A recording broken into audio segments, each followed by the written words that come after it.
There are 4,315,275,402 Alabama football podcasts on the internet. And now you get to ignore every single one.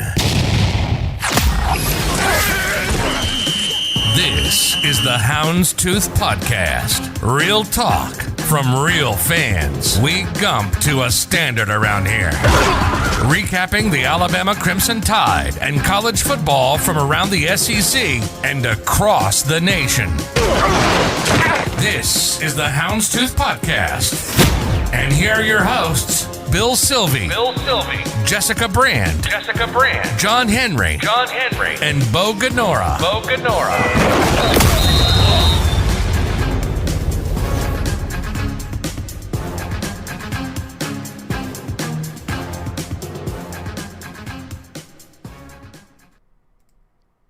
Good morning, sports fans. Let me start this webcast, this live stream thing off with a question. And John, you can jump in and answer this if you want to. Viewers, listeners, watchers, what have you, you can comment as you like. Let me ask you something.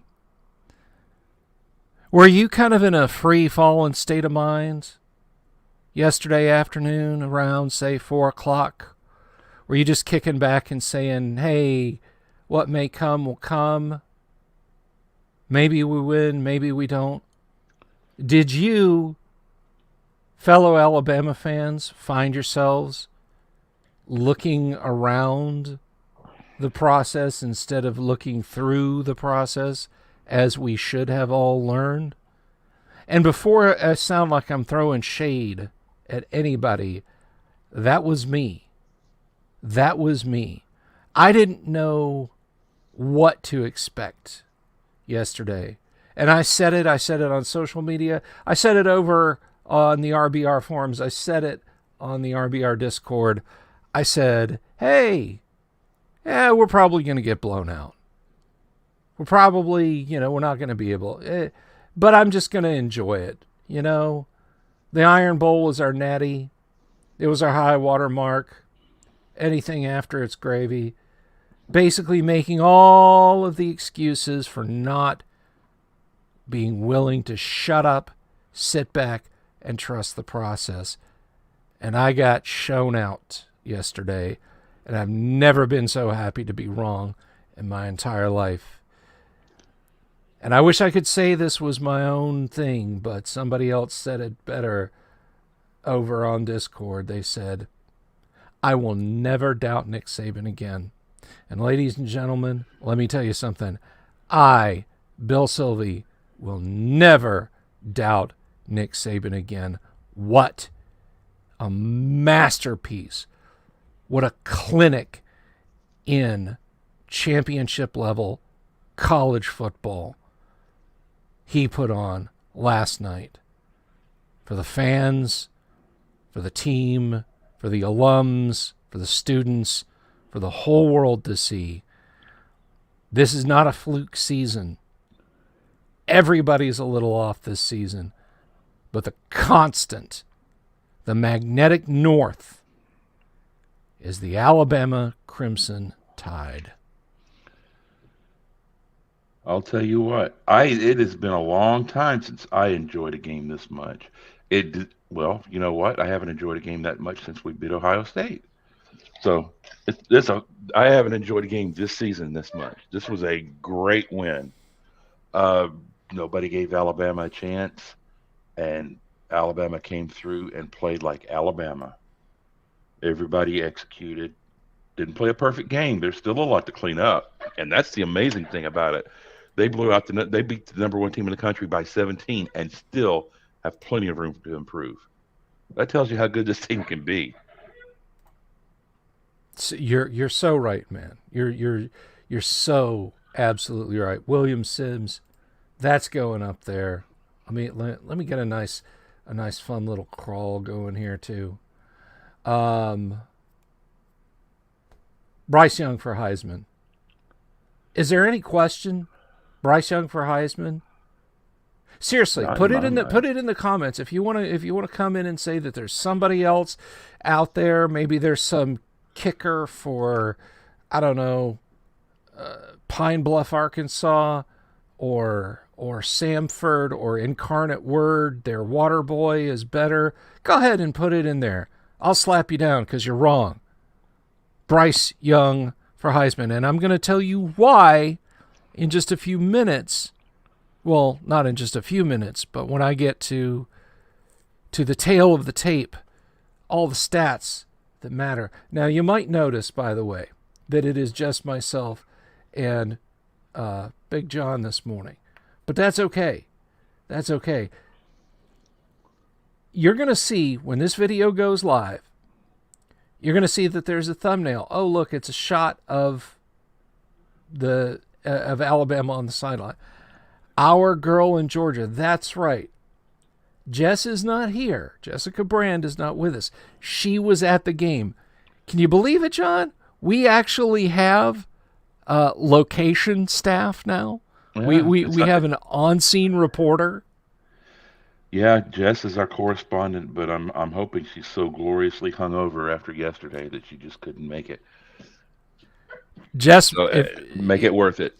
if you're out there, have that third Bloody Mary from me, okay? Just expense it. Just give it to the accounting department when you get back. I think Bo is probably nursing one too, but they're on the road regardless, and we miss them, and we hope they're here. So if we're a little loose, if our bearings aren't a little tight, if you hear a little rattle coming from under the hood, hey, you bear with us, okay? Now, can I say something? Please, I have to get there. There is a group of guys. This Swiss cheese offensive line that is so terrible played a great game against the best front seven. Okay, maybe the second best front seven in the country yesterday. They showed out, and you know why I know that? 0 sacks. 0 sacks. That's right. I'm going to do a rare thing today. Since we have the time and we've got the beer, Miller beer. Sorry.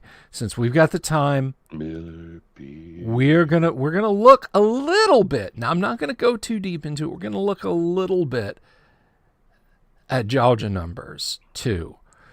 Before we do that, before we dip into that. Now, guys, come on. I know that we don't have a huge audience in the mornings. But I know people listen to it through the weeks. I threw up an absolute softball on trivia last week when I asked what was the lowest scoring Iron Bowl ever, and when was it, and who won it? I mean, guys, that's a trifecta of easy. That's like a microwave dinner level easy. Come on.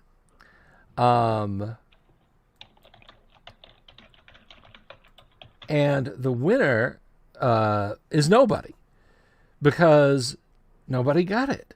So the trivia question answer last week was Alabama 1960 won by the massive score of 3-0. So there was your lowest scoring Iron Bowl ever. So we'll ask another question a little later on in the show, another trivia question, which is even easier. I mean, I could get my 14-year-old who cares about anime and Funko Pops and video games in here, and she could probably get this week's trivia question. But we'll get there. When we get there, let's talk about I don't know, John, you want to do high tide, low tide, elephant stomp now? Do you want to jump into numbers now? What do you want to do, bud? I tell you what, I got some notes on this game if you don't mind. No, do it. I mean, I got things I got to say. So first of all, I told you my first point is the offensive line played a great game against probably the best front seven in the country. Yes, sir. Side point to this, and this is important, Georgia plays a two-gap defense. That is different than most teams in the country. And the teams that Alabama had trouble with this year all play one gap defense. That means they have smaller, quicker linemen who shoot gaps. That is the thing that Alabama had trouble with all year when they start shooting gaps, slanting and stunning and taking different gaps, and then bringing a linebacker in behind them. Everybody thought that because Alabama struggled with that, which is mostly a mental thing, that since we're playing against a big, strong defensive front, that we were going to struggle. But we're built to handle that. And this is the surprise. I shouldn't have been surprised because I actually know a little bit about football and I understood this, but I was surprised at how well we played against Georgia's front seven. And that is the reason. So when we get into the playoffs, we're going to start seeing more teams that stunt and slant and have those smaller, quicker defensive linemen, and we may start having a little more trouble. Michigan's not going to give us that kind of trouble. They're gonna want to be the big slow stop the run guys. We can handle that. Bryce Young played a very smart game. He had plenty of time, but when he didn't, he was able to get rid of the ball. A lot of these sacks that we blame the offensive line for is because he's young and he's holding on to the ball, waiting to find that big play instead of finding his check down and just getting the ball out. So he's getting better at that, which is making the offensive line be able to handle it better. The running game, solid but not great. We outgained Georgia on the ground, that mighty rushing defense. 115 yards, 109 on fewer carries. Mm-hmm. So, playing against Georgia, who stops the run first, like we do, had something to do with our running output, but we pretty good running game, and it helped keep them off balance. It helped keep us on schedule. So, well done. The defense played very well against the run, but they allowed too many plays in the passing game. We allowed Stetson Bennett to have over 300 yards passing, but the game plan was to put it on his shoulders, I'm pretty sure. So he had a bigger game than he probably should have. But a lot of that was because of this last point. Brock Bowers is going to make a lot of money in the NFL because that guy is a beast. And he single-handedly had half of their passing yards, the tight end. And once the ball got in his hands, he's hard to tackle. I mean, on that touchdown they scored, he bowled over some people. I saw, I cannot take a single thing away from that young man. Namely because he would kill me if I attempted to. I look at that guy and I think I wish we had him. He's that good. He's that damn good. I wish he played ball for Alabama. He's going to be tough to stop. He's got 2 seasons left, unless for some reason he decides not to go pro. But he's going to be a top 15 pick at tight end. Absolutely. He is an absolute beast. And he positively deserves it. Go out there and get you some NFL dollars. In fact, Guy, why don't you just jump now? Strike while the iron's hot. He's a freshman. That's why. Dude's a freshman. Like I said, he's gonna make bank in the NFL because he's hard. I mean, you can't put a linebacker on him, and if you try to put a defensive back on him, he's trucking them. It's just scary. And if he single-handedly kept them in the game. Just go back and watch. Oh no, I believe it. I absolutely believe it. He's a scary man. He's a scary young man, and Georgia's lucky to have him. And again, I say this without a hint of irony, like, haha, no. I wish we had him. I wish he was playing for us. Maybe we'll get him to the transfer portal. Yeah. The quitter hole. But I can watch football one of two ways. I can watch to analyze, or I can watch as a fan. And yesterday, I was watching as a fan. When I'm watching as a fan, it takes something for an individual to get my attention, because I'm watching as a whole to see if a plays. he caught my eye because he just kept making plays and making diving catches and whoo, yeah, Yeah. he's a problem to solve. And I think He if we have to play them again, we'll scheme around well, stopping him. we'll just have to root for Michigan then. I'm Go not Blue, worried go! I am not worried about Michigan Um, or Cincy. yes. Now, I've said this before, full disclosure, a friend of the show, a friend of mine, is a Cincy guy, and I have been positive on Cincy. I've been drinking the Cincy Kool-Aid all season. If it comes down to an Alabama Cincy thing, he knows that, it's like when you throw you got two Labradors, right? And they're the sweetest things in the world, and like if you look up like Labrador facts, they make terrible guard dogs. They're awful guard dogs because they just Yeah. they want to be sweet and friendly to every. A Lhasa Apso is a better guard dog than a Labrador. You take those two Labradors and you throw them each a couple of chuck bones, and they are blood enemies. So it comes down to Cincy and Alabama, whether it's semi or natty. There's going to be a 4-hour clip when he and I are like those, like the dogs with bones, man. So, but I would rather Cincy than Notre Dame. I hope Notre Dame is just wailing and gnashing their teeth and stomping their little gold spray painted cleats at the idea of Cincy getting in over them. They should have won. In this Yeah. case. Really. Yeah. They had their shot. So because you're the stats guy and I'm, mostly a color guy, before we jump into the stats, I do have to share just a couple of little meltdown things I stumbled on over Reddit. Do you mind? Can I just throw these out there? I hope, please. I insist. Okay. So these were just two postings from Reddit. And I'm not even. You know what? Let me see if I can. Let me see if I can. No, it's gonna make me share a screen. I can't. Okay, so this is a post a guy put up on Reddit. I said a person put up on Reddit. Bama beating Georgia is like your dad coming outside as you're trying to pass off his sports car to the hot neighbor girl as yours. And somebody responded, yeah, and you've been trying all summer to get her attention. I thought that was pretty funny.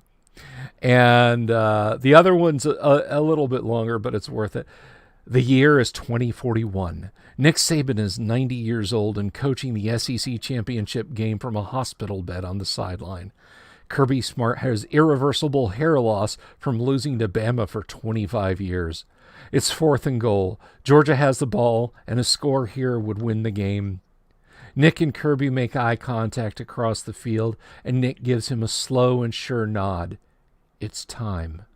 He leans his head back and closes his eyes. The heart monitor goes flat. Kirby has been released. Georgia snaps the ball as medics rush to the sideline to revive Saban, and the QB throws the ball to a seemingly open receiver. It's intercepted. Bama wins. Nick Saban jumps up out of the hospital bed to reveal his elaborate ruse, and Bama goes on to win the 10 national titles in a row. Saban is eventually transferred to a jar connected to a computer, and the game of football has to be suspended because Robo Saban will never lose. Somebody watches a little too much Futurama. I loved it. I loved those two those two posts. So my salute to whatever people on Reddit came up with those. It's a little pre-meltdown fun there. So all that silliness aside, let's talk about some actual stats before. So here's the tale of the tape. Bryce, 26 for 44, 421 yards. The biggest passing game in SEC championship game history. He even supplanted Mac Jones and Tua. He even supplanted them. Brian Robinson, 16 carries, 55 yards, averaging 3.4, long of 15. Bryce the leg man, 3 carries, 40 yards, average 13.3, 1 touchdown, 15 yards was the longest run.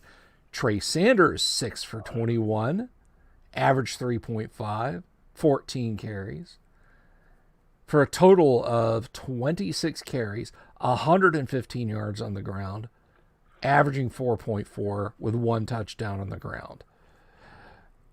And William Sims says it all, 0 sacks given up by the OL. Receiving, Jamison Williams, 7 for 184 yards, 2 touchdowns, long of 67, average of 26.3. Let me just say, if there's a most improved player award at their football banquet, I think this guy gets it. Yes. Because the first game of the year, he came out, and I was like, really? This is our big transfer, and he's starting? Yeah. I didn't see much out of him, but he has gotten much, much better every single week. I'm impressed with this guy.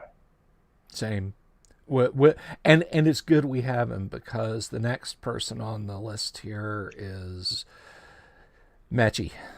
John Mechie is out for the season. He will not be joining us again as a participating player. John Mechie suffered an ACL tear in I believe it was the second quarter, and he is done. So go get you that pro money, Mechie. You got us here. You helped get us here this season. In a season of uncertainties, John Mechie was one of the struts that helped hold the Alabama Crimson Tide together this season. Slade the Blade, 5 receptions for Slade Bolden, 54 yards, averaging 10.8, long of 24. I have no complaints about Slade Bolden, and if you do, I'll slap you in the mouth. Jaleel Billingsley, 2 receptions for 27, long of 22. Trayshawn Holden, 2 for 21, average of 10.5, long of 15. B-Rob, 2 catches for 16, long of 8. Cameron Latu, 1 for 13. And Ja'Cory Brooks, 1 for 9. Total receiving, 421 yards. And the long, of course, was 67. 1 fumble, and Bryce Young, and he went into a rugby scrum to get that back. Another Heisman highlight for Bryce Young. Did you see it? Yeah, that was my heart sank when I saw that, and it took me a while to figure out how he got that ball back. He had 2 guys in front of him. He went in there like a Maori rugby player. He dared anybody to try and rip that ball out of his hands. Yeah, that was a defensive lineman he took it from, right? It was on top of him. Yes, it was. He said, "My football, go get your own." And speaking of defenses, DeMarco Helms, 9 tackles, 6 solo. Josh Jobe, 7 tackles, 6 solo. Henry To'oto'o, 7 tackles, 6 solo. Jordan Battle, 6 tackles, 4 solo. Will Anderson, 6 tackles. One more thing about Jordan Battle. Yes, sir. Pick 6. Pick 6. We're getting to interceptions. Don't worry. We'll get there. Will Anderson, Mr. Anderson. Georgia is a virus, a cancer of this league. They are a plague, and Nick Saban is the cure. You're all too good at that. All right.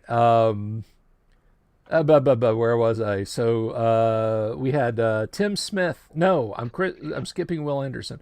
Mr. Anderson, 2 sacks, 2 tackles for a loss. Tim Smith, 5, 2 solo, 1 assist. Kool-Aid, 4, 3 solos. Byron Young, 3, 1 solo with one assist. DJ Dale, 3, 1 solo, 1 assist. Brian Branch, 3. Federian Mathis, 2 with 1 solo, 1 sack, 1 tackle for a loss. Trey Sanders, 2 with 1 solo. Drew Sanders, 2 with 1 solo and an assist.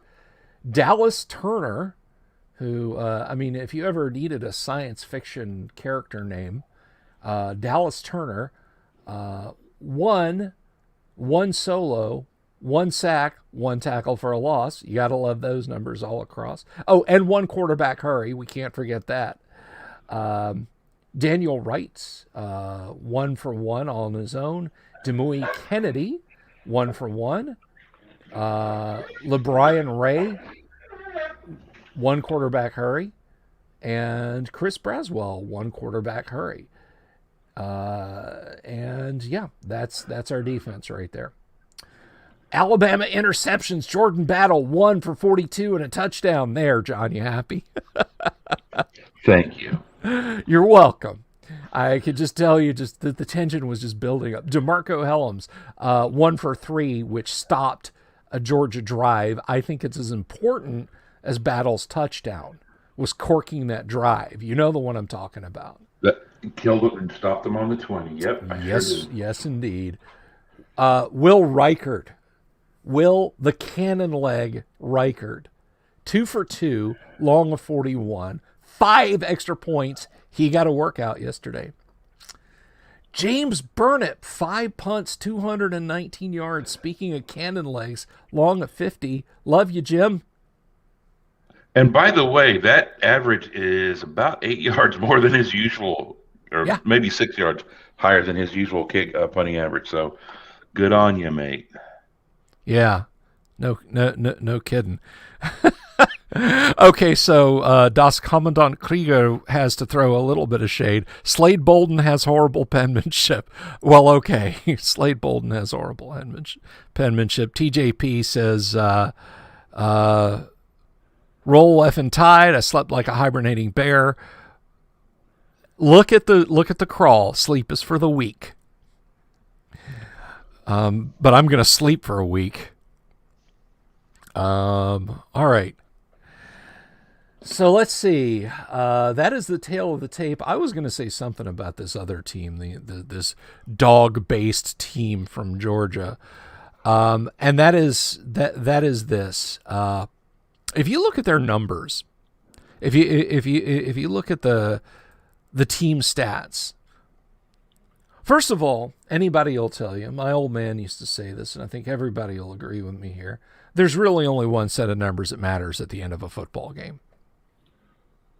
There's really only one. Because if you just go by stats, like what stats do you want to go by? You know, Georgia had the ball longer than Alabama did.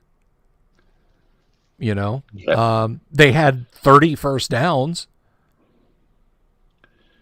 So, yeah.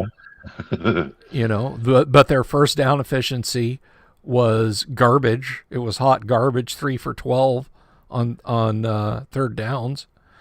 We outplayed them in the air. We outplayed them on the ground, just slightly on the ground.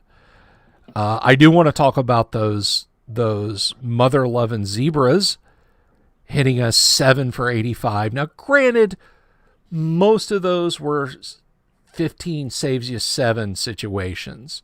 And I would much rather see us do DPIs on those cases than, oh, I looked like I was tilting my helmet in his direction, so I guess I have to get ejected from the game, lose my scholarship, get run out of town on a rail.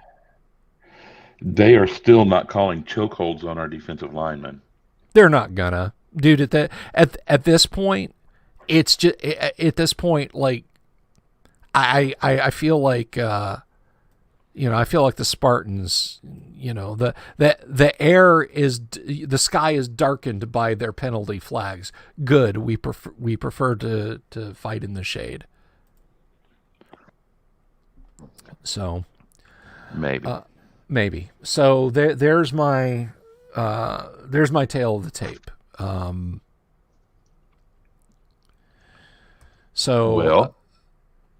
ahead.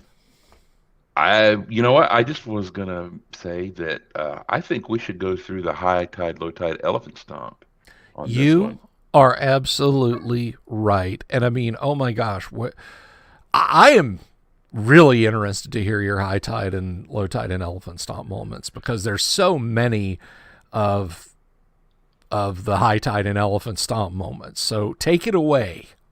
All right. Well, thank you. I actually have 2 things for each. And for high tide, I could have picked a lot of things for high tide, but I'm going to focus on one guy. Jameson Williams had a 15-yard touchdown catch in the second half and a 67-yard touchdown catch to open things up and get things going in the first half. This is a guy, I was not impressed with how he played at the beginning of the year. In the middle of the season, I thought he's playing better, but he's still very inconsistent. He has come on, and yesterday he had himself a game. And we rode him yesterday. He did great. Low tide, and this is a fairly minor one, and it happened early in the game on Georgia's first touchdown drive. But they got I think a 22-yard catch over Kool-Aid McKinstry on a back shoulder, where he had him in coverage. He was covering the guy, lost the ball, and just turned himself around right when he should have been going for the ball. We'll work on that in practice, but that's my low tide, because we got them out of a hole, and they weren't scoring a touchdown without that play. My other low tide was getting 2 pass interference penalties in a row on Georgia's second TD drive. So you are welcome, but no thanks to the Zebras. Yeah. And my elephant stomp. Jordan Battle, 42-yard pick six. That sealed the game for us. But also 0 sacks for the offensive line. Young, he needs to take him out twice this week for stakes. And the good stuff, too. So, yeah. They need a double portion of the top quality steaks this week, because they did their jobs. You know it, dude. You know it. Take them to Ruth Chris's, right? Well, I guess it just bounces over to me. We're playing 2 square today. It's all good. So I'm going to say that high tide was the offensive line. Guys, this is not sarcastic applause. This is genuine applause. Offensive line, really, it was magnificent. It was everything that I wanted our offensive line to be. And you guys, offensive line for the Tide, you guys brought it to the house. I have no complaints about last night's offensive line. Bryce Young built the moments that without an offensive line, if he had managed to perform them, would have been his high tide and elephant stomp moments. But when you look at the videos of Bryce standing in the back directing traffic like Mac was doing last year, when we had that absolutely insanely good offensive line, just like, no, go over there, like pointing guys, directing traffic with this free hand. That's because of that O-line.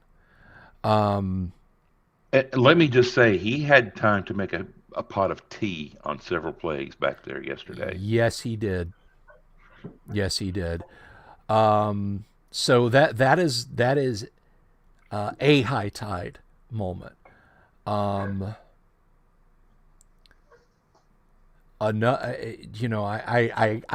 can't just pick one, so I'm gonna say the 67-yarder. Okay, that's just beautiful. That's just poetry.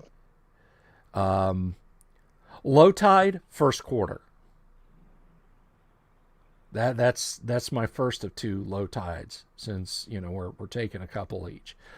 My other low tide, John Mechie, losing John Mechie. That just I don't just mean it's a shame. It's a shame a player got hurt. You could tell there was a tempo change. Not having Mechie out there making John Mechie plays stopped it from being a 56 or 62 point just blow out the bottom end of Georgia. Bob was still playing fire trucks in the first quarter. No kidding, TJ. That goes up on the screen. Elephant stomp. The interception for a touchdown and the flea flicker pass. Those two, those are my elephant stomp moments. That's my high tide, my low tide, and my elephant stomp. And unless you got any other numbers stuff for the first half, I think that completes the first half. I have one other thing to say about Alabama and the Bulldogs. Then bring it on. We played another set of Bulldogs later that evening out in Seattle. That's right, Gonzaga, the battle in Seattle. Let's talk a little hoops for a minute. All right. Well, let me tell you, Alabama goes cross country to play the number 3 team in the country and come out with a 91-82 win. Yes. That was, and they got hot. They hit some threes. They came out and showed up Gonzaga, who was the runner-up last year, who was undefeated until the championship game last year. And and Alabama they're going to move up into the top 10 after that win, I think. Great job. Right on, Gets me Bama. Excited hoops. about some hoops. Right on, Bama hoops. That's awesome. So, no Bulldogs got anything yesterday. No Bulldogs, no Tigers, none of them. No wildlife except for elephants. Yep, they got them to roll over so we could rub that belly. You know it, man. You know it. All right, so it is halftime of the show when we bring in a new trivia question. Now, last week's trivia question, like I said, I thought it was nice and easy, and it was, what was the lowest scoring Iron Bowl? When was it played, and who won it? And the answer is 3-0, Alabama, 1960. I thought it was pretty easy. So see, my first thought without going to look it up would have been the run in the mud back in 67. But I was wrong. Well, I mean, before I looked it up, I thought that was it too. No lie. I thought that was it. So, so here's one. Nate Oates for Heisman Williamson. So here's one. Who was the last University of Georgia head coach to beat Nick Saban, and in what year? Who's the coach? What year? If you get the trivia question, you get the shout out at the beginning of the next show. And that's all we got, because our prize coffer is pretty shallow. So come on, guys, this one's easy. This is so easy, guys. Last Georgia head coach to beat Nick Saban, and what year was it? So if you don't think of this one until after the show, you can put it down in the comments. If you think of it now, the first person to put to put it in the stream comments is this week's winner. So so that is our halftime fun. Getting a lot of good comments this morning from everybody, really. Oh, Commandant Krieger got it right Oh, off there he the goes. bat. There we go. Mark Richt, 2007. And that wasn't a sure thing. That was an overtime. We played him to the blade in 2007. So, but for a bit of a bad break, that could have been that could have been the start right then. So Mark Richt, and he was rewarded for being an awesome coach at Georgia by being fired. Not after that game. Not after that game. I hate this trivia question. Shame on your soulless soul. Well, you're just going to have to deal with it until you go to Cafe Press and start paying for proper gifts for us to give out, Commandant. And no, that doesn't get you on the air either. Anyway, so yeah, that was Mark Richt. Now, the next year, I'll throw out a little bit of trivia. This is not a question. The next year, Georgia came out and said, oh, we're going to play blackout jerseys. Yeah, it's an appropriate color because that game was a funeral for Georgia. And they've never worn blackout jerseys again. The lead up to that game won my affections to Scott Cochran. And you know what? I'll always like the guy because of how he got those guys ready in his response to that little video clip that got out. So yeah, I'll always appreciate him for that little bit of motivation because it was great. Just, he kept getting our goddamn team hurt prior to the season, year in and year out. But I digress. That was so long ago too that Scott Cochran had a full head of hair. Let's not talk about hair. Something. Fair enough, but I'm just gonna say this, and then I'm gonna let it fall. I'm sorry. I should be scalped for that one. Oh my gosh. Let's clip this part. Okay. Yeah. What can I say? When it came to puns this morning, I bawled out. But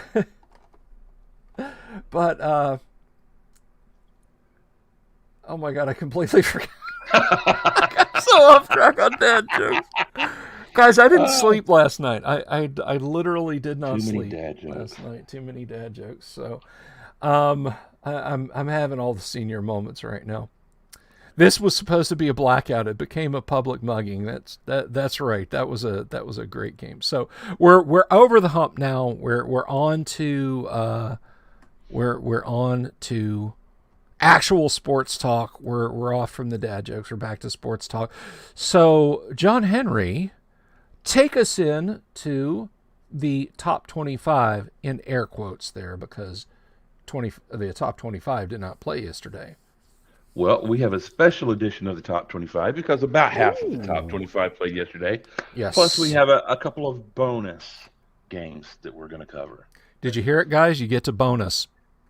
Oh, I did not say that. I apologize if anyone is listening to this on their way to church, or perhaps you're sitting in the back listening to it in church.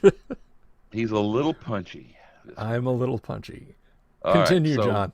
Let us start with number one, and we know that Georgia, Kirby got spanked by his daddy, 41-24. Number two, Michigan punched their ticket to the playoffs by dominating number 13 Iowa, 42-3 in the Big Ten championship. The Hawkeyes had a chance to take an early 3-0 lead, missed the field goal. It was a short field goal, missed it wide right, and then Michigan scored 5 plays later on a Blake Corum 67-yard touchdown run. Iowa came back with a 3-and-out, and then Michigan pulled out the old double pass to score a 75-yard touchdown on the next play. Game over. Michigan never let them back in the game. Iowa could not get anything going. Iowa quarterback Spencer Petras was not rock solid in the pocket, going 9 for 22 for 137 yards before getting pulled for Alex Padilla midway through the third. Padilla was 10 of 15 for 38 yards and a pick. For the Wolverines, Cade McNamara was 16 of 24 for 169 yards, a TD and a pick. But Michigan had over 200 yards rushing. Michigan wins the game up front. So that's what you're going to have to look at with those guys. Yeah. Number 4, Cincinnati. They pulled away from number 21 Houston 35-20 in the AAC championship game. The Bencherons, look it up, had a 14-13 lead at halftime, but they were being outplayed by Houston. Houston was actually dominating the time of possession. Cincy took the opening kickoff in the second half, scored a quick touchdown. Next series, picked off Houston quarterback Clayton. The piano was out of tune on the first play of the next possession, scored another touchdown. Then after a quick, Houston ran out, scored their third TD of the second half to put the game out of reach. Alabama transfer Jerome Ford had 18 carries for 187 and 2 touchdowns for the Bearcats. Quarterback Desmond Ritter went 11 of 17 for 190 yards and 3 touchdowns, while Toon went 17 of 26 for 250 with 2 Ds and a pick for Houston. Since he is now a likely college playoff participant. Yay. We'll see how that goes. You know how I All feel right. about Cincy. And by the way, Cincy fans, you're welcome for Jerome Ford. Yeah. I'm going to root for that guy. Yeah. I'm going to root for that guy. And I like to see it when he has a good game. And he was hurt early in the year and missed a game or two. So good to see him rounding back into form. All right. Moving over to the Big 12 Championship, where number 9 Baylor avenged an earlier loss in the season to number 5 Oklahoma State, winning 21-16. Baylor quarterback Blake, I'm pretty out of shaping, starting for injured quarterback Jerry Bohannon, threw for 3 TDs in the first half, and that's all the Bears needed. They were able to hang on in the second half to throw the Cowboys out of the playoff picture. Woohoo! Okie State had the ball first and goal with a minute and a half left at the 2-yard line, thanks to a pass interference penalty in the end zone. But Baylor's defense held the Cowboys for 3 straight plays, and running back Desmond Jackson on 4th and goal sprinted left to the end zone and right for the pylon, dove, and came up 6 inches short on 4th down with 24 seconds left. Shapen was 23 of 28 for 180 yards and 3 touchdowns, all in the first half, while running back Treston Ebner lost 2 fumbles for the Bears, and Spencer Sanders was 31 of 46 for 257 yards and 4 picks for Oklahoma State. 4 picks is not going to get it done. All right, number 10, Oregon. And for the Pac-12 championship game, number 10 Oregon should have stayed home because they got pummeled by number 17 Utah 38-10. The Utes took a 23-0 lead into halftime and never allowed Oregon to get into the Pac-12 into the game. Utah quarterback Cameron, my quarterback rating is not rising. It's 15 of 24 for a touchdown and 2 picks, but he had 61 yards rushing. While Oregon quarterback Anthony Brown went 13 of 24 with no touchdowns and 2 picks, including 1 return for a touchdown. So, sayonara, Oregon. Not that you were ever really seriously in there, but we thank you for the beatdown of Ohio State. Yeah, no kidding. You guys, you did a public service. You know, you can have some of the blue Gatorade. That's how proud I am of you guys, Oregon. You guys can have some of the blue Gatorades. And maybe a new uniform combination for next year, or 10. Yeah, no kidding. All right, let's move on to the ACC championship, where number 15 Pitt intercepted number 16's Wake Forest bid for the championship, winning 45-21. Demon Deacon quarterback Sam Hartman threw 4 picks, including 3 in the second half, one of which was returned for a touchdown to turn a close game, 24-21, into a blowout. Panthers quarterback and Heisman hopeful Kenny Pickett was 24 of 33 for 253 and 2 touchdowns to get the win.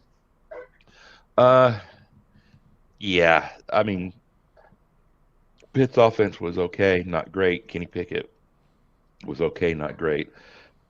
Wake just kept throwing the ball to the wrong people. So yeah, that was an ACC game. You know, yeah, Wake Forest this year. Here at the end of the season, they remind me of like they remind me of a protagonist from an Italian art house film from the 1960s. It's like the end of the season. You're walking next to him through the desert. And you say, were you guys ever really here?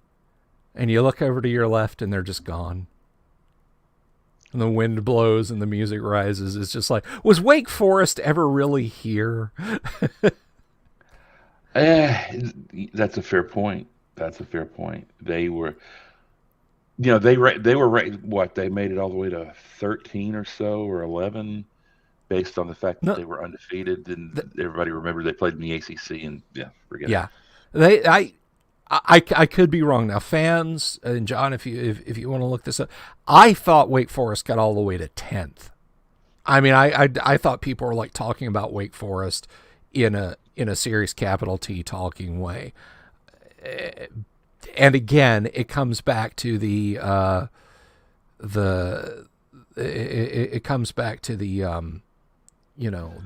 house movie ending. It's just the wind blows. Were you ever really here?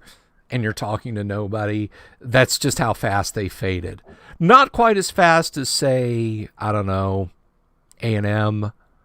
They kind of rose and then faded away. But still, it was so strange. Like, if you were going to take a team and elevate them that quickly, the UTEP Roadrunners had a better year than Wake Forest, technically, right? Yeah. Well, in case you haven't noticed, a lot not the playoff committee, but the AP and the coaches poll always reward teams just for not losing, and it'll be a team that plays a really weak schedule. They're undefeated halfway through the season. These guys are national championship contenders, and then go play somebody that's actually ranked, and then they'll lose by 3 touchdowns. Yeah, it's almost like they don't understand what strength of schedule is or anything like that. They always overvalue being undefeated, always. And their argument is, well, in the NFL, the best record always gets. This isn't the NFL. Everybody doesn't play everybody. No, it's not. I mean, and you don't have enough comparisons because the field is so large. There's something like 128 teams. You don't get enough comparison points, so you can't do that. You have to look at their strength of schedule. There's no other way to do it. That's my rant for the day. And yes, I did see that. I did see the fake slide. The Pitt quarterback. He took off running down the field. Looked like he was going to slide. Everybody started getting up. Everybody started backing up, and he just kind of straightened up and took off and got another 15 yards or so. It was kind of funny, and it's going to be, you know what? They're probably going to outlaw that one next year because if you can't hit them when they're going down, then you shouldn't be able to do that. It's going to be one of those. That'll be a gap they'll end up closing probably. It's cute. It's cute one time. It's cute one time. Yeah, but that's going to get some fool killed. But it can't be safe. Yeah. I mean, I remember. Was it last year or the year before? And I want to say it was Arizona State did the fake fair catch. They told the refs they were going to do it beforehand, and the refs were like, there's nothing on the books to stop us, or to stop you. We can't flag you, but just be aware you get a guy hurt. And God, again, if it wasn't Arizona 2 seasons ago, somebody step in and stop me. We have somebody joining us in the studio. From Atlanta. Live from Atlanta, Jessica Brand. So I'm going to finish telling this story, and then we're going to get Jess's field eye view. So what was it? UNT versus Archie. But he the ball drops in on a kick, and he's just standing there, just kind of tucks the ball under one arm and starts strolling. I remember that. I don't remember who that was. And the defense just peels off and heads to the sideline, and the offense is just kind of standing there. And once he's got you could not beat me, I'm so far away from you distance, he bolts And it's then that the special teams realizes, shit, the refs didn't blow the whistle. Immediately after that, the SEC passed a rule: you can't fake, you can't fake fair catches, and it makes sense. I would love to say, oh, that's just BS. Let him play ball. That could get somebody seriously hurt. But it was fun to see once. It was fun to see it once.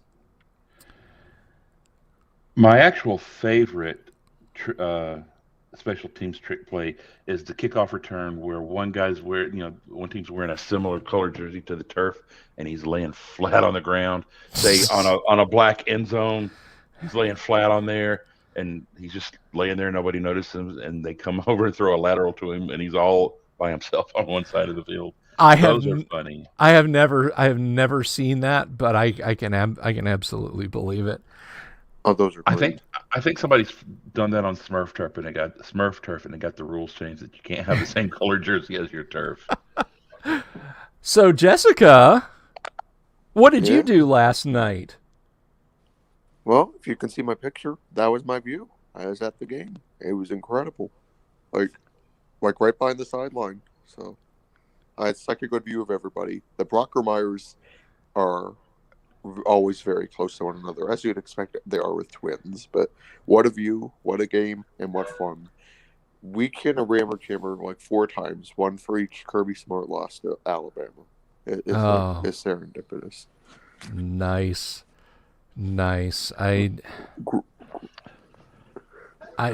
just green with envy on top of my crimson and white last night, and it's awesome. And I don't know if it's come in yet because YouTube is funny about when they want to post up videos, but and I mentioned this at the start of the show, and I know I told you, but for anyone who's joining in late and might have missed it, our thumbnail is a picture from right where you're seeing over Jess's left shoulder in that shot. Is the shot of, and I don't know if Nick's in that frame, but the whole team is, and it's just amazing. You had incredible seats in an incredible location, and I'm so glad you got to see it. When crowd noise tends to be kind of ubiquitous. I can literally cherry pick the times when I've watched games on TV and the crowd noise was momentous enough that in one given play it was notable to me. When did they just tear the roof off that place? What Alabama play did people just like go berserk? So there were 2, and they served, I think, key points in the game. Number 1, you really start to see the Bulldogs behave at the first Jammo Giant touchdown, which was fun because that was near the end zone I was near. So we were like, "Go Jammo, go, go, go, go!"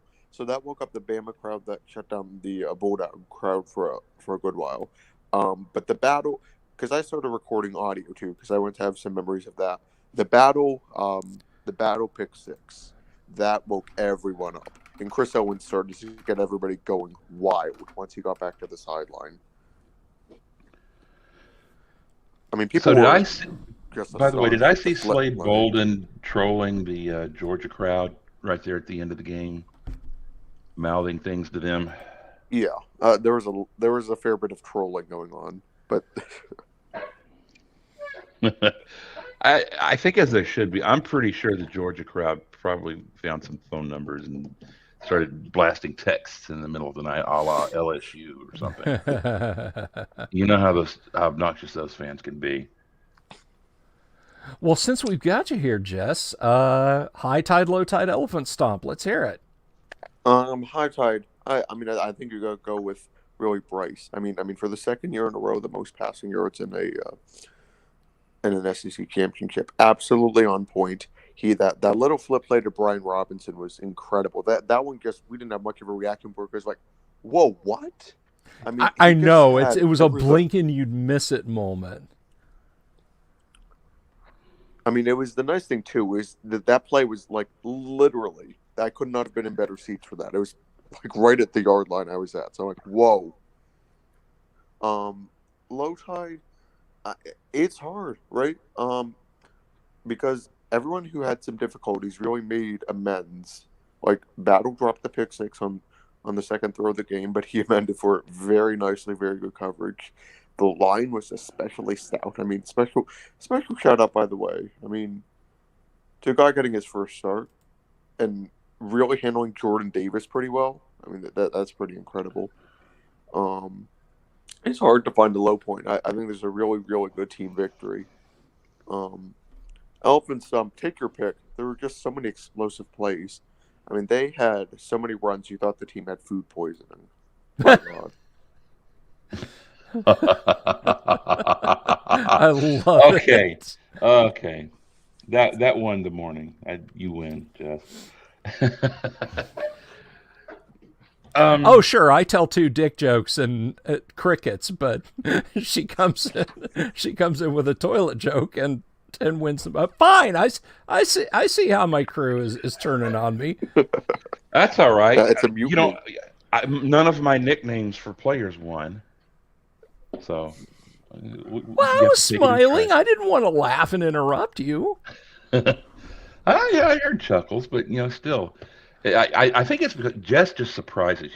With Jess, it just comes out of the blue. See, everybody knows we're going for the joke. And everybody knows this, so it's usually not that much of a surprise. But Jess, it just comes out of the blue like a lightning bolt. Jess's humor is the equivalent of the Bryce Young lateral. Like, whoa, wait, where did that come from? Oh my gosh! Well, I'm glad you're able to join us.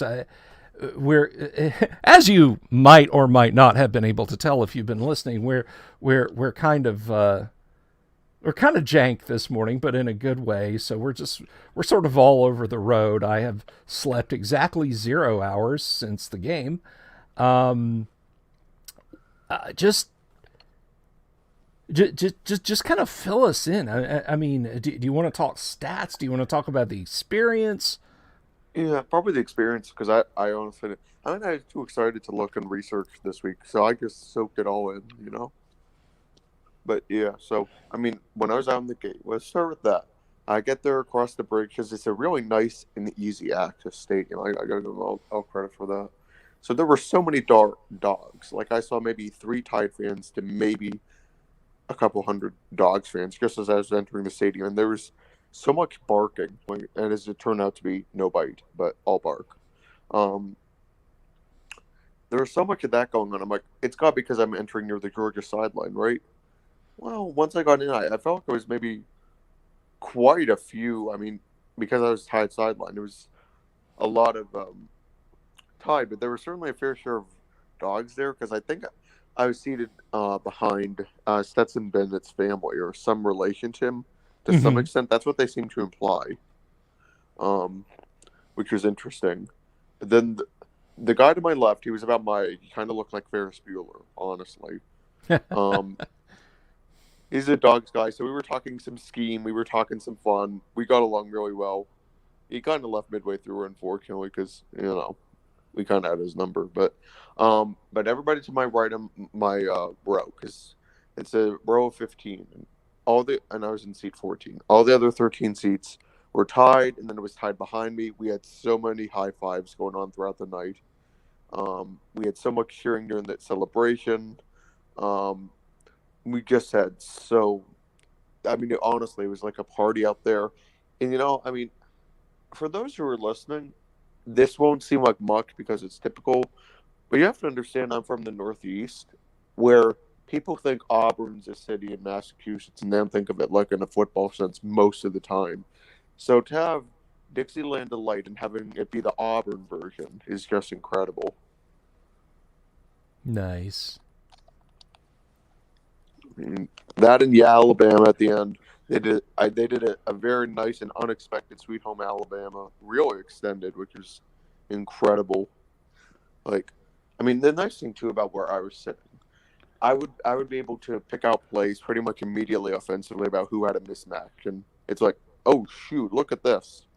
And I put this in a separate chat, but so when Georgia was on offense, I would simulate Stetson's snap count, I would basically tell him incorrectly who the Mike linebacker was, so he would focus on the wrong person for play calling if they were trying to do that. So I'm like, no, you're no, I'm gonna mess with your head. Like literally do what you're doing.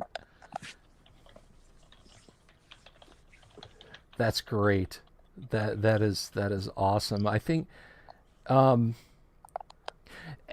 we tend to get tunnel vision watching games on TV, and I feel like a lot of times you think, oh, why didn't he run left? The field was wide open to the left, and I'm like, and you got to realize these guys are at eye level. All they see is a forest of people. They don't see 30 feet to the left, and open field. They just see a bunch of guys rushing at them, and if they have a path between them, they'll take that. And that's, and obviously they're going to go naturally where their blocks are developing or their blocks are supposed to be, so they don't get their spines broken. But in that severely blown coverage pass, and I know Jessica, the one I'm talking about, from the stands, did it look as bad as it probably looked on TV? The Jamison Williams one, the first one. Yes. Yeah. So what I saw, and I was checking the broadcast later to compare stuff like this. Actually, it's funny you mentioned it. I thought Williams was actually going to be caught around from the 20 to the 10. It looked a lot closer in person. Like the initial breakoff of the coverage was really bad on Georgia's end, but I thought they had the trail over the top help safety. I thought they were going to bring him down that way because he let off a little bit at the end of the play, which they didn't really show on TV. I was looking back at that. I thought it was going to be a monster play, but just short. And at that point, I was kind of worried because I'm like, come on, go pick it up a little bit again. I don't want to be caught in the red zone and have to settle for 3 because at that point, we're down 10-0. I'm like, oh, boy. Yeah. You can tell their safeties underestimated how fast he was. Yes. Now, and he is fast. He is very fast.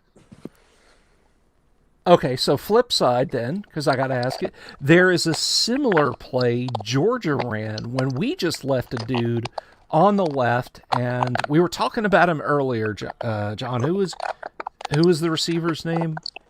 There's the guy's.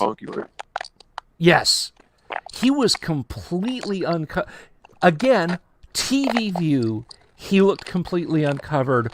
Was that coverage blown as bad by Alabama? Well, the problem is they put a linebacker on him, right? And then I saw that live. I'm like, I remember that was the play that really stuck out to me live more than any other. Because I'm like,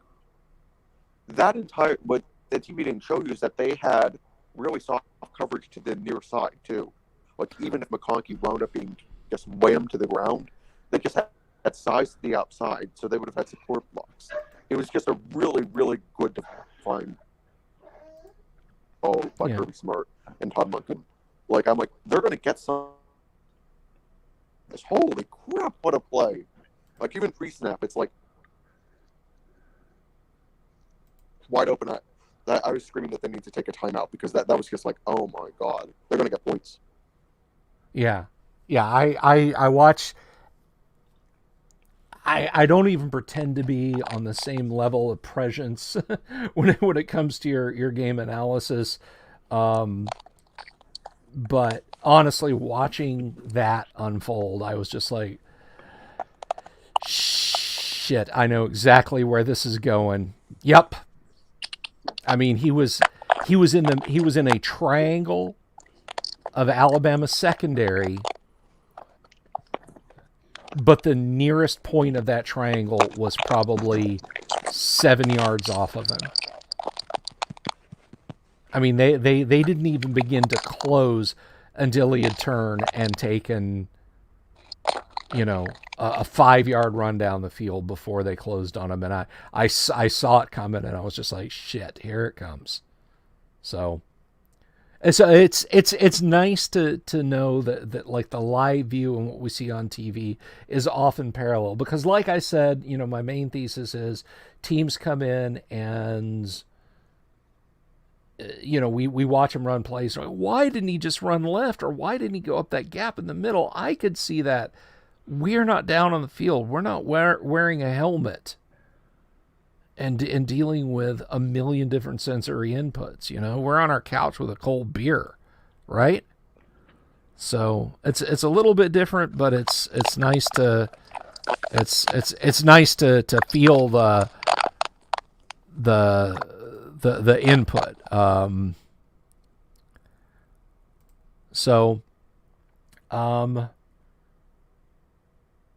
Where are we now on the script, John? Anybody? We're about 2/3 of the way through the top 25, which is fine. I'd rather listen to Jess's analysis, because what I've got is scores on minor conferences and jokes from here on out. Oh, but we do have the top 10 to finish up. We should talk about the top 10. Well, I'll tell you what. Let me go over the last 4 scores. They're all group of 5 conferences. Then we'll finish that up. It'll give me about 30 seconds here. All right. So number 19, San Diego State was blown out by unranked Utah State in the Mountain West Championship. The Aztecs were playing without 3 of their tight ends and a dozen backups due to COVID issues, and they were unable to get anything going on offense and had some special teams issues, including a punt that was kicked into the back of one of the blockers and caromed off of him back out of the end zone for a safety. Utah State quarterback Logan Bonner was 29 of 42 for 3, 4 touchdowns and a pick, while Aztec quarterback Jordan Brookshire was 11 for 23 for 117 yards. Moving a little closer, number 24 Louisiana beat App State 24-16 in the Sun Belt Championship. The Raging Cajuns gave Billy Napier a Sun Belt Championship as a going-away present, with quarterback Levi Lewis going 15 for 30 for 210 and a touchdown, adding in a 56-yard rushing TD just for good measure. Amani Bailey had 14 carries for 117 yards and a TD, while holding the ears to under 300 yards of total offense. And in the mighty MAC, Northern Illinois, and by the way, we're into the bonus unranked championship games here. So in the MAC championship, Northern Illinois handled Kent State 41-23. Husky quarterback Rocky Lombardi, no relation, was 7 of 15 for 102 yards and a pick, but ran for 3 touchdowns. Not many yards, but 3 touchdowns. Jay Ducker had 29 carries for 146 yards and no touchdowns. So here's the deal, guys. Rocky Lombardi stole his running backs' touchdowns here. He had 102 yards passing, but 3 rushing touchdowns on like 17 yards, while his running back had 146 yards and no touchdowns. I would be a bit upset. I think he would owe me a steak dinner for that one. And Ontario Brown also had 14 carries for 75 yards, no touchdowns, while the defense picked off the Golden Flashes twice, including one that was returned for a touchdown. And even closer in the Conference USA Championship, UTSA defeated Western Kentucky 49-41 in a shootout. Interesting numbers in this game. Roadrunner running back Sincere McCormick meant he was going to get some yards. He ran 36 times for 204 yards and 3 touchdowns, including a 65-yard run, while quarterback Frank Harris was 19 of 28 for 218 yards and 2 touchdowns. Meanwhile, Hilltopper quarterback Bailey Zapp went 36 of 59 for 577 yards and 4 touchdowns with 2 picks. Boy, I bet the opposing team was shocked by that.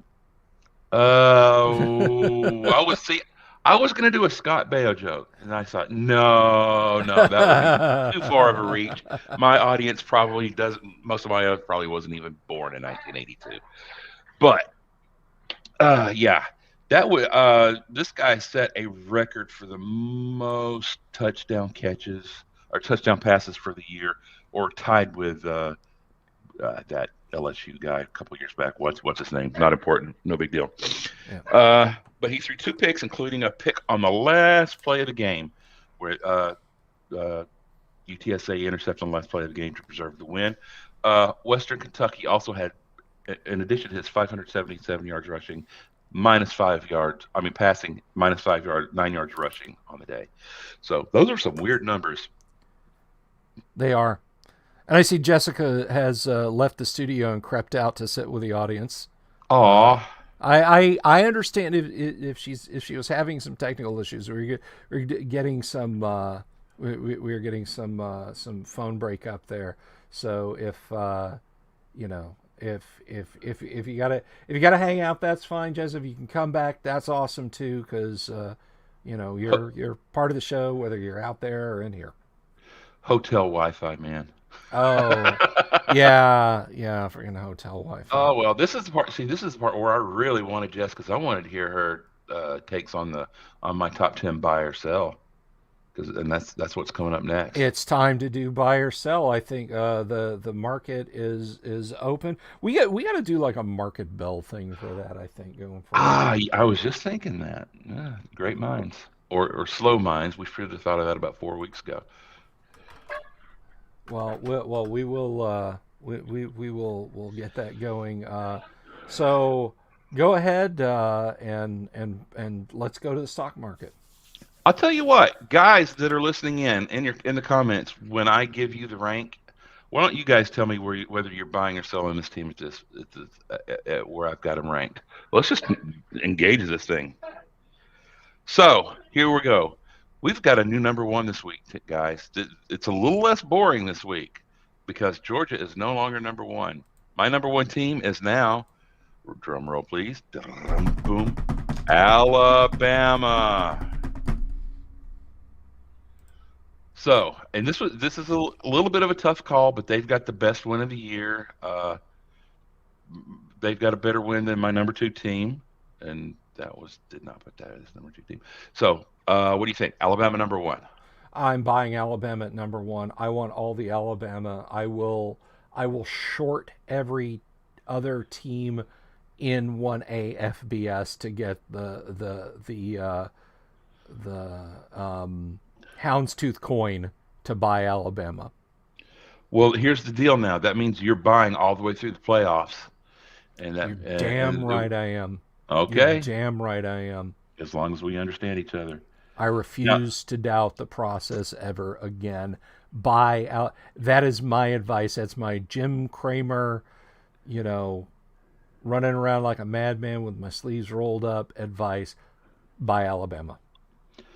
Hey Jess, if you're still in the comments, tell me what you think about number one Alabama. But right now I'm going to move on to my number two, and I don't think there's going to be a lot of suspense about this. I think number two right now is going to be Michigan. I'm holding. I think Jessica said the term was straddling. I am straddling Michigan. I am neither buying nor selling Michigan. Okay, so I know it's late in the season to not take a decisive move, dude. But where are you on Michigan? Well, I've got them at number two. Other than Georgia, and you know what? They have been very consistent. They play good defense. They win up front. They run the ball well. They're not depending on great quarterback play. The question is, can they have great quarterback play? That might be their weakness. Take away the run, force them to win with his arm. Well, and I think that's going to be the strategy against them in the playoffs. I think right now they're a solid number two. But here's the thing. I think number three is really 2A. But you have to rank them, and I don't want to play them again in the semi, so my number three is Georgia. Yeah, I'm selling Georgia. You don't think Georgia is... No, Georgia got exposed. Georgia hadn't played anybody. I said after the win, and let me just type that in chat, the win... Enough quotes in that so people know what I mean when I say win. That Yuga against Clemson at the beginning of the season, that Yuga was fake. Look, if Clemson was really, really, really, really, really good, and they fell to Georgia, but only 10-3, that would mean that something was short circuited in Georgia. We know that Clemson is really, really, really shit this season. And therefore, Georgia only squeaking by them 10-3 means that something is short-circuited deep inside Georgia. William Sims says Georgia is pretty much Dogecoin, and I will leave that unless somebody can top that. I'm leaving that up for the rest of the show. Georgia is Dogecoin, and I'm just dumping them. I'm just dumping All Georgia. right. Well, that means that you think someone else is the third best team in the country. Yes, And I I'm do. looking through the list, and I can't find I can't find another team that I think is better than them at the moment. I just can't. But let's go through the list. Let's see what you think. All right. My number 4, Cincinnati. Buying. You know I'm buying. Okay. Well, okay. That means you think that they are number 4 or better. Would you put them at number 3? No, I would, in terms of the top 4, I go Bama,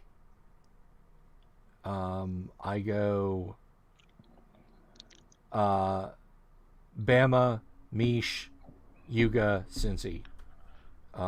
So even though I just said I'm buying Cincy, I'm holding them at 4, but I'm still buying. Okay. Okay. They're a penny So you stock. They're a penny stock, dude. Not anymore. Not at playoff time. There aren't any penny stocks. Okay, Well, in the top 25 anyway. Fair enough. Your rules, and I will abide by them. So, please continue. I'm just saying they're up there. They've been a steady rise on the ticker. They've kind of made it out of that range, at least for this year. And I just want to say, I invested early in Cincy. I should be seeing big dividends. So yeah, I'm still wondering why you're still hosting this thing and not off on some island. Exactly. I guess you're just not cashing out yet, huh? I'm You're looking not for yet. The big score. Not yet. I'm waiting for the big hit. Okay. All right. Well, I'll tell you what. My number 5 and first out of the playoffs, and we're kind of at there's one loss team left. This team isn't it. I got number 5. I've got Ohio State.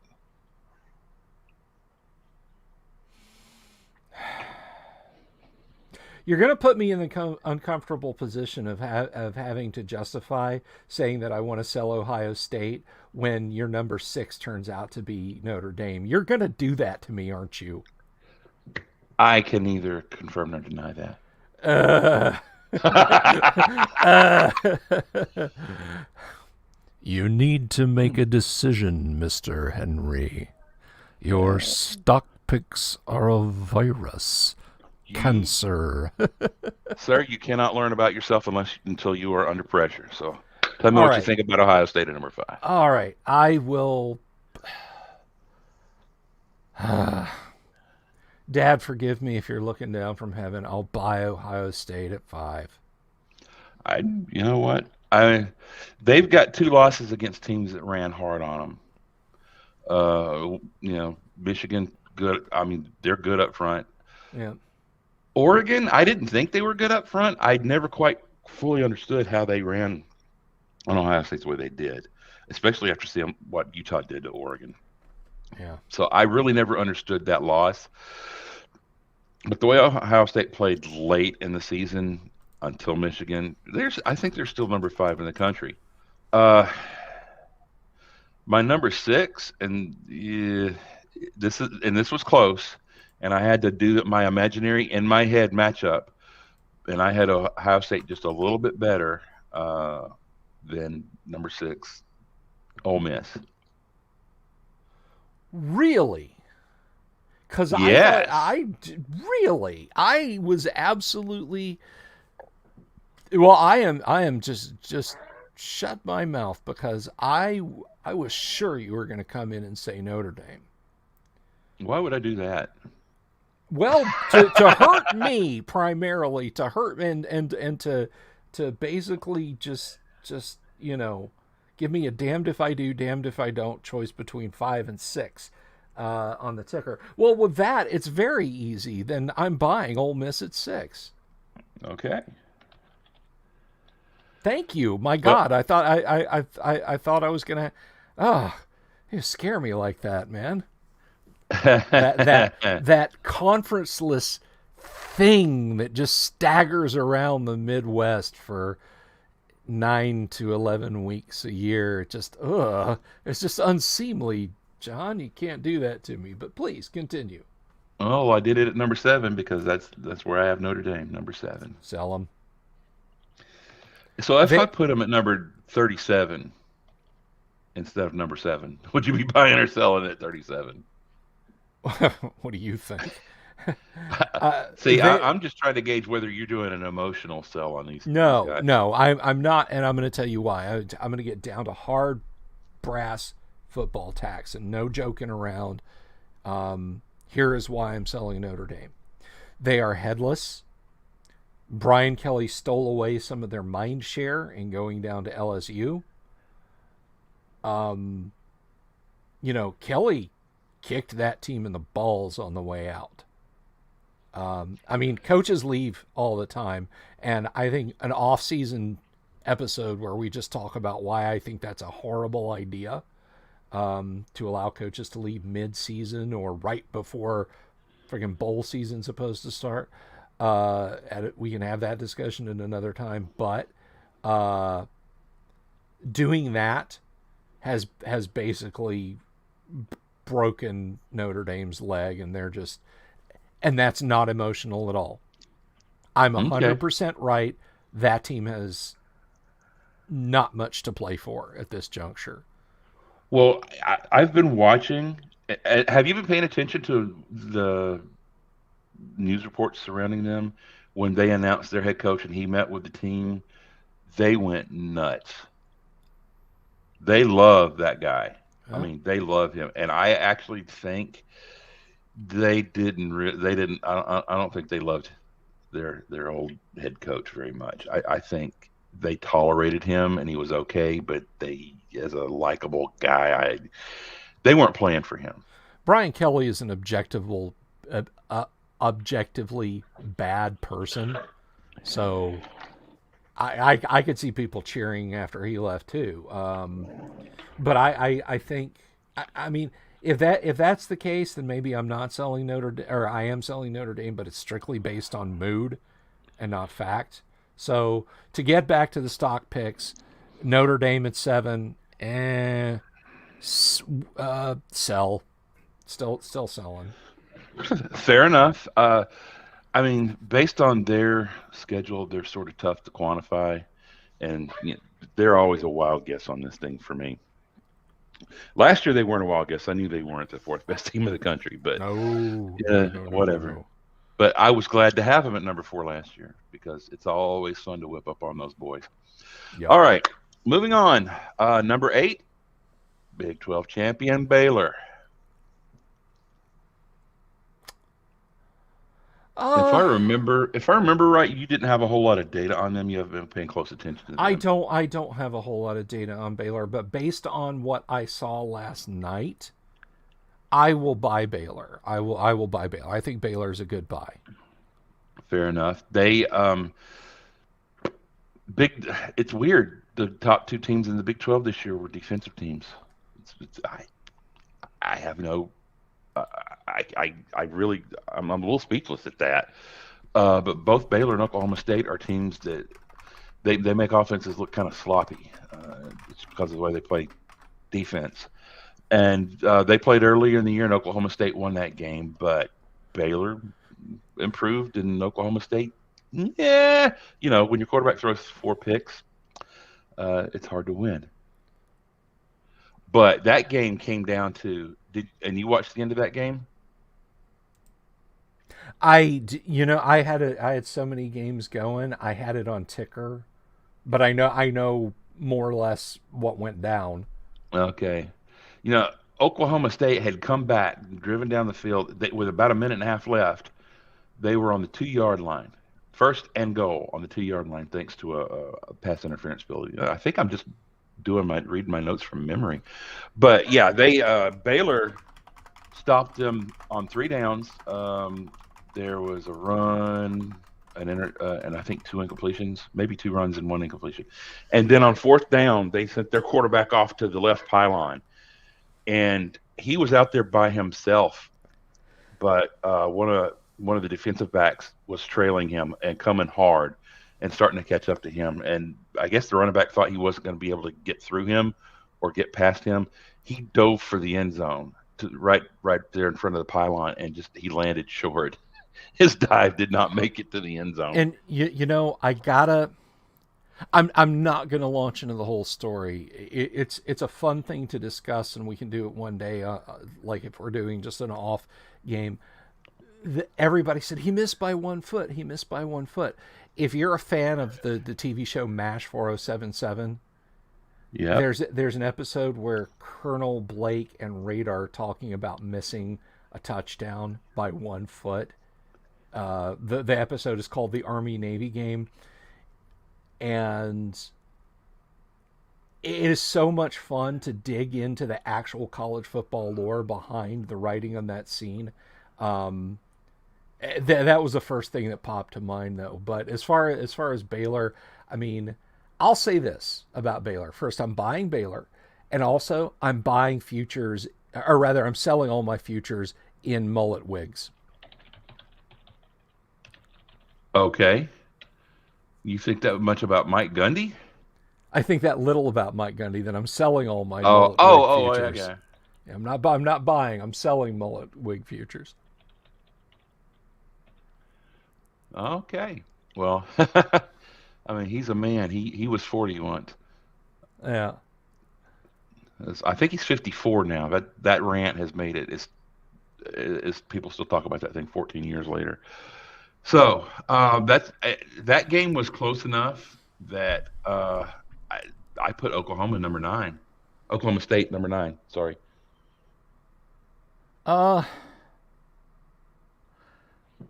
You know what? I my knee-jerk reaction is to say sell Oklahoma at 9, but honestly, they didn't get blown out. I could name you a whole bunch of Alabama games that came down to inches on the field. So, you know what? I'm going to say cautious buy on Oklahoma at 9. Yeah, Oklahoma State, by the way, not Oklahoma. Oklahoma State. Clear. The orange guys, not the red guys. The orange guys. And William Sims is jumping in. He's rushing out on the stock floor. The security could not restrain him from making it onto the trading floor, and he is demanding that someone buy 40 Mike Gundy. He's waving a fistful of papers. Security, get that man and take him back behind the glass wall, please. Yeah. So, those two they're close. I mean, they split their season. And Oklahoma State managed to throw 4 picks and still have a chance to win on the last play of the game. So it's hard to separate those two by much. But that brings me to my number 10 pick, last pick of the day. Drum roll, please. Michigan State. I have a hard time having 3 Big Ten teams in the top 10, but there you have it. I will sell bitch again State so that they're not 3 Big Ten teams in your stock trade. There, I'll do that. Just sell all Michigan State and get them the hell off the trading floor. Get them delisted, please. Yeah. And if I didn't want to do it, but I saw what else was there, and I'm like, yeah, I can't do that either. Yeah, I can't put Pitt there. No, we can't put Pitt there. I don't know who to put there. I just don't. I'm just drawing a blank, but sorry, no. Yeah, I know. This was a weird season. And hey, the regular season's over. Now it's bowl season and playoff time. Yes. And I'm sorry, trading has closed, TJ. You lost your chance to buy Mel Tucker contract at anything. So. And the defensive backs coach, yeah, his weakness was their defensive backfield. They had trouble defending the pass, and that's what got them that far down. So go figure. Yes, indeed. Normally, nothing is normal. Absolutely nothing is normal. TJ demands a refund. You'll have to see the what is it? The FEC that takes care of money issues. Anyway, normally, and nothing is normal today. This is where we would come down to. We would do top 25 highlights, which we've already done. We would do thoughts on the week's coming game, but the big game coming up is who's going to be the Heisman. The answer, of course, is Bryce Young. I just saved you 2 hours of watching television, America. You should thank me. Bryce Young is going to win the Heisman this year. There's no reason to not give it to anyone else but Bryce. Well, who else gets invited? Stroud. Let's see. Maybe Pitt's quarterback. Nope. Maybe. I don't know. I'm having a hard time. There won't be anybody out west, unless it's a defensive player. That defensive player for Oregon, but he's overrated. He hasn't had that great a year. If there's a defensive player, it's going to be an Alabama or Georgia guy. Not naming names. Yeah. I just. But he'll be back. He'll be back. He's a Terminator, but his name's Anderson. There's a movie crossover I want to see. The Matrix Terminator. Somebody make that film. Write that down. Something stuck in your throat there, John. Yeah, some kind of geek thing. I don't know. Anyhow, I think Bryce wins this handily because it's the quarterback contest now. But that means that Bryce probably won't win it 2 years in a row. So therefore, you have to give it to Anderson next year. So there you go. There you go. Just hold on to the trophy. God, can you imagine if Will Anderson balled out to the point that they could not deny him a Heisman next year after Bryce wins it this year? The wailing and gnashing of teeth across college football, you'd be able to hear it on the moon. You know what? I think 28.5 sacks gets it for him. That's your challenge, sir. Go get it, Mr. Anderson. There you go. So that's the big contest coming up. I've kicked it around the crew. I don't know that we're going to do anything broadcast wise for it, but I am going to say this. This is a soft announcement, a soft preview of next season. Folks, when I started this and I wrangled these people in, and I promised them there would be snacks in the green room, which is an obvious lie. TJ, I believe it starts at 8:00 Eastern next Saturday, but don't quote me on that. I thought, what better time to have a college football live cast show with an audience and everything than on Sunday morning? There's still games being played late at night, and people might be watching those on Saturday, and we might want to celebrate or commiserate, depending on how a game came out, as Alabama fans ourselves. So Sunday morning is the perfect time. I was perhaps over-optimistic in my assessment of what constituted a perfect time. So for the 2022 season, now we're going to be doing stuff throughout the year, not week to week, but you will see stuff go. I know Bo had talked about talking hoops a little bit. Jess, we're definitely doing something for A-Day, National Signing Day. We've still got 2 games this season. There's lots of stuff to come yet. But starting next season, the show is going to go to Wednesday evenings. We will be on Gump Day, and we are going to perfectly balance between game ending and game beginning, because the stories that you guys want to hear and you want to discuss and topics you might want to bring to us develop over Sunday, Monday, Tuesday. And then they percolate, and, rumors that start on Monday are proven out or proven true by Wednesday. Am I right? So we will be moving to a Wednesday. You're still going to be stuck with this format. You're still going to have to listen to me for 90 minutes and interrupt my co-hosts and generally drive people up the wall. It's just we'll all be a little bit more awake for it.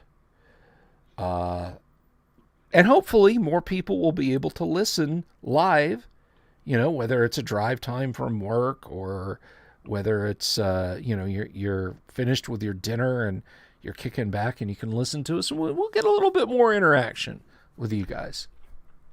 And who doesn't want to hear my nicknames for these quarterbacks with strange names live? I mean, why wouldn't you want it, Dad? I do. I hope that Phoenix guy that plays for wherever he plays has like a 7-year scholarship. I hope he gets his doctoral degree and keeps playing football. That joke will never get old. Or should I say that joke will never go limp.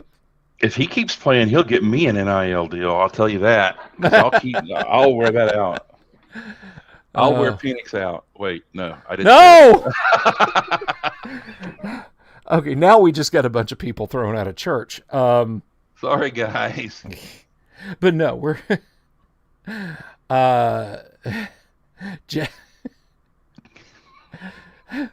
come on, don't you want that team to win and see Phoenix driving up the field into the soft zone? God damn it, what is wrong with me? I have the excuse of having not slept for almost 24 hours. Well, I was on the record saying that I wanted Indiana and Florida to play because I wanted to see that great matchup between Penix and Johnson. Yes. Fortunately, the name Johnson is common enough in football that you could just kind of pick whichever, But perhaps. Perhaps. But this is the quality of programming you'll get at dinner time. You'll be, Dad, it's almost supper time. Penix. Mom, Dad's watching porn in his office again. But anyway, so yeah, I think it'll be a little bit more accessible, and we'll do a trailer. We'll talk about the new time and that sort of thing. And we have a good portion of football left to get through, guys. Alabama's where I didn't think they would be 2 months ago. Our Crimson, or last week. Or last week. All the jitters and everything have fallen away. It's just, it's things are back to normal. Alabama's going to the playoffs. We're going to play a soft team because we're number one. And then we're going to blow out a team that had to struggle their way through a middle win. So, as far as this Crimson Tide fan is concerned, here comes ring number 7. I'm not gonna celebrate that just yet. I'm gonna stick with the process and hope these guys are working hard and improving over the next few weeks. Sure. But I will say this: from here on out, every game is gravy. Every game is icing on the cake because this team has so far exceeded expectations. Yes, they have. I love this Crimson Tide team this season just because they have risen to almost every occasion, and they have shocked and surprised the world. You knew what was going to happen last season with that engine, that chrome-plated engine of destruction that Nick Saban unleashed on college football. You knew what was going to happen. This season, this team has had to work for every ounce of respect that they've gotten, and they have. So roll Tide. Roll Tide. See you in the playoffs. See you in the playoffs, guys. Have an absolutely fantastic rest of your weekend. Thank you, Jess, for dropping in. Sorry the technical problems took you right back out. We will see you guys, at the very least, after the first playoff game. Y'all take it easy, and we'll see you on the field.